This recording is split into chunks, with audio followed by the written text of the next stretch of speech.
6 more hostages have now been freed by Hamas. That's according to the Israeli military. And this happened as the ceasefire extended for a 7th day. That's in addition to 2 other hostages who were released earlier today. No Americans, though, were part of the release. This comes as 3 people were killed in a shooting at a bus stop in Jerusalem. Hamas has claimed responsibility for that attack. CBS News senior White House correspondent Weijia Jiang joins us now. Weijia, what's the latest? Well, Bob, we are still wondering about a 3rd American. She is a woman, and we know that as part of the initial hostage agreement, she was eligible to be released. And so far, we also have been tracking the release of course, that 4-year-old little girl, as well as another American woman. But as you mentioned, Bob, no Americans were released today. And so the administration has provided little details, only to say that they will continue to press for all unaccounted for Americans to be freed. And certainly they are celebrating this extension as another victory for the hostages, for the people who have been held by Hamas, and for humanitarian aid that is able to get in as a result of this temporary ceasefire. The president had said that he was hoping there would be an extension as long as hostages kept coming out. And that's exactly what we're seeing today. Robert?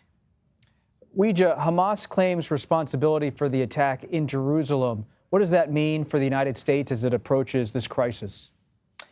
Well, John Kirby, who is the spokesperson for the National Security Council, of course, condemned the attack today and said it was a reminder of the brutal ambition of Hamas to kill Israelis. But he also said, even though he offered a disclaimer that he was not a lawyer, that because this happened in Jerusalem, that he did not think it would impact the truce that is ongoing for now between the Israelis and Hamas.